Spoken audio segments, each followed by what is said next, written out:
And so welcome to the Paul Clark Podcast. Today I want to talk to you about a nightmare scenario. In fact, two nightmare scenarios. One of which is the election of Hillary Clinton. Should she be victorious and become the first female president of the United States, it's bad for America, first and foremost. It's bad for America because there'll be no jobs, there'll be no industry, there'll be no border control. Now, you might be sitting there listening to this, rolling your eyes and going, look, Paul, all we ever hear from you is America, America, America, Trump, Trump, Trump, Clinton, Clinton, Clinton. That's all we ever hear from you. You never shut up about a damn thing. And you might even be thinking, look, how does it affect you? How does it affect me? I don't live in America. I live in the UK. And maybe you live in Ireland, in France, in Germany, in Australia, in New Zealand, in Canada. If you do, by the way, if you do, I'd like to hear from you. Anything that you hear throughout this podcast that you want to comment on, feel free. Let me know your thoughts. Give me your feedback. But you may be thinking to yourself, look, I don't live in America, so how does it affect me? Okay, it might not affect you. Personally, though, I think that if America is great again, the world is great again. But it might not affect you so much if there's not any industry in America and there's no border control in America and you live all the way in Australia. Yeah, it doesn't affect you in the slightest. But what will affect you is the second worst case scenario. World War III. If Hillary Clinton is elected President of the United States, there will be a third world war. Now, you're currently listening to somebody who dismissed that in the past. Dismissed that as silly talk, crazy talk, conspiracy theory talk. People have often spoken about there being a third world war, and I've dismissed it as just, as I say, a bunch of conspiracy theorists. It's not going to happen. Our politicians won't let it happen. Our politicians. Do you know what? If I've learnt one thing throughout this year, it's that our politicians haven't got a clue. Haven't got a clue. The same politicians that gave us Brexit. The reason there is a Donald Trump is a response to the establishment, to politicians who have let the people, let the electorate down just so badly that people were crying out for a hero, and that hero is Donald J. Trump. But it's these same politicians that are going to lead us to war. It's these same politicians that gave us Brexit.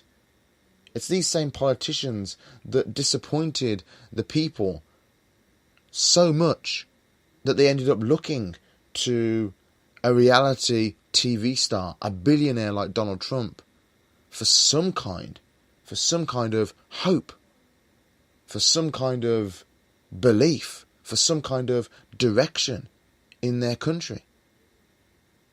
And those same politicians that brought about Brexit and made Donald Trump will be the same people that will lead us to war with Russia.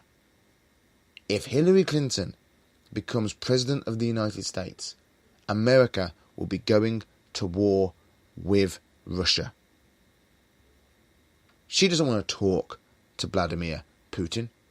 She doesn't want to sit round a table and work things out and discuss things. We don't negotiate with terrorists. That's what she says. Now, in the past, I used to pretty much be of the same opinion.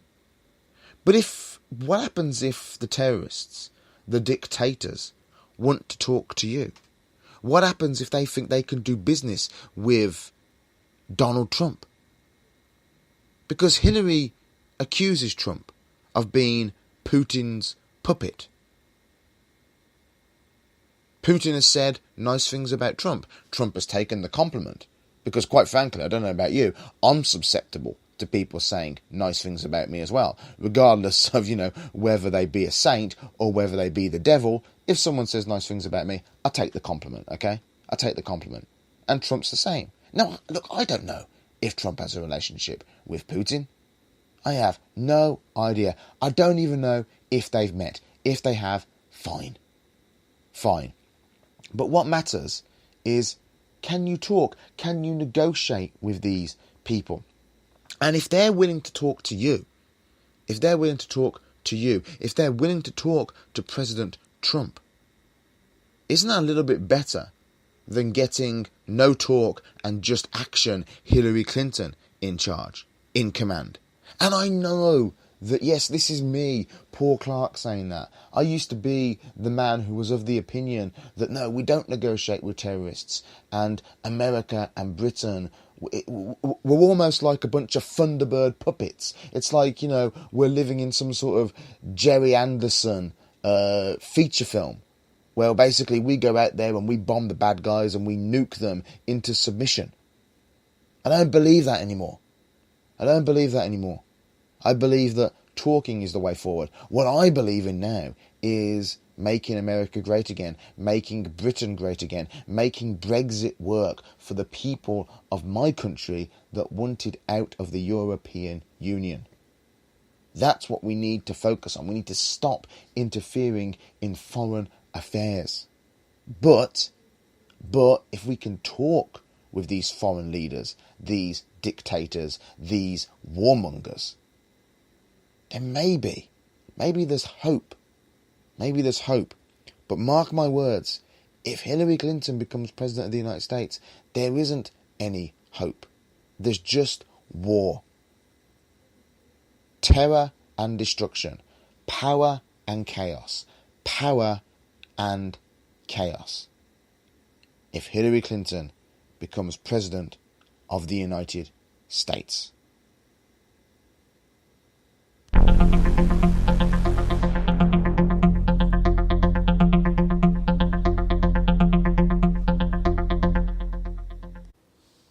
I've learnt so much throughout the course of the last year or so, since Donald Trump announced that he was going to be standing for the presidency of America.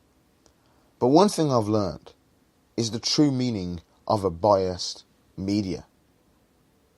I've heard commentators, journalists, radio hosts talk about media bias, the bias of the BBC, the British Broadcasting Corporation. And I was always aware that the BBC were biased. I'm aware that CNN and Fox are biased. Every media outlet has an agenda. So it wasn't like I was blind to it and that I thought they were saints.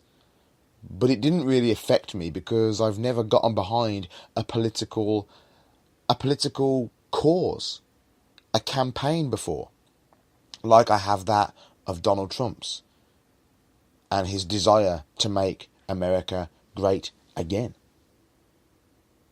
But it was only once I got invested in the message of Donald Trump, and I started seeing the way the media were just piling on Donald Trump and basically trying to dismantle him, trying to discredit him.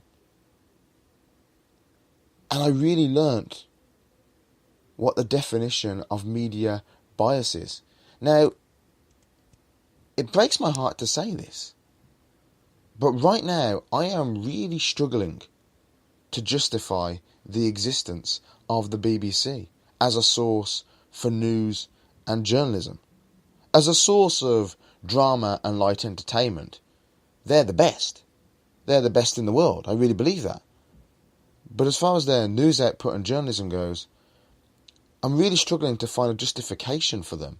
A justification to pay the license fee. Because Fox and CNN can be as biased as they like, because they're not publicly funded. They're funded by their advertisers. But when you're funded by the people, and for those of you that maybe don't understand, those that live outside of the UK, maybe people that live in America, it's a kind of a crazy setup that we have, but basically, in short, to own a television set in this country, in the UK, you have to have a TV license, to which a vast percentage of the funds for that feed back into the BBC. And unless if you have a TV, but you don't have a license, you can be fined, you can be arrested, and if it gets to a court, you can be sentenced. You can be sent to prison for not owning a TV license or refusing to pay a license. Now, I think the license fee is good value for money, but it's only good value for money if and when it represents both sides of an argument. And with Donald Trump, it doesn't. It doesn't. The bias is unbelievable.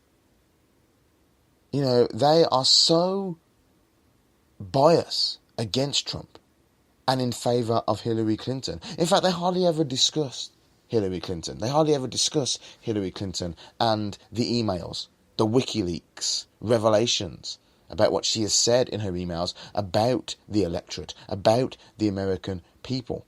They spend all this time talking about Donald Trump and these alleged assaults upon women, and no time talking about Bill Clinton and his past misdemeanours. We've even now, on that particular subject, got actresses who used to be big stars, who are now turning round and coming out and saying, yeah, you know, Trump was very forceful with me.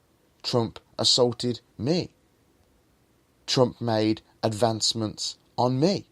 Now, I'm not going to name who these actresses are, these people in the spotlight are, but they're out there if you want to look them up. And the media have no problem reporting that. No problem reporting that. But they don't report the people that Bill Clinton is alleged to have raped. A journalist, a news journalist, Jennifer Flowers, look her up. Bill Clinton more than had his wicked way with her. More than seduced her. But it's a biased media. And right now I am really struggling to sit here now and justify the existence of the BBC, the licence fee. And really, no matter what happens on November 8th, whether Trump wins or loses, whether Hillary wins or loses, I will never trust the media again. The media are the ones that have really lost out. Who's ever going to trust them after this? Remember the old days when maybe you'd sit around and you'd watch the 6 o'clock news and the 10 o'clock news and you'd try and get your facts and your information from them? Forget that. Forget that. If you want news now, you have to do your own research. And I'm not here to plug other podcasts and plug other media outlets. But check out, just check out alternative media online. Because whether you're on the left side of life or the right side of life or you're undecided, you can make a clear choice. There are right-wing podcasts out there. There are left-wing podcasts out there. And I would say they serve much more of a need now, more so than ever, against the biased media of the likes of the BBC. Thanks for listening to the Pork Lot Podcast, and I'll speak to you again very, very soon.